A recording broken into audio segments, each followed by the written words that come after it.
పచ్చగా ఉన్న పూదోట నచ్చడం లేదే ఈ పూట. మెచ్చుకుంటున్న ఊరంతా గిచ్చినట్టుందే నన్నంతా.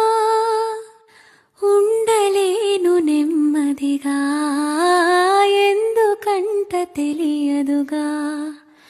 ఉండలేను నెమ్మదిగా ఎందుకంట తెలియదుగా.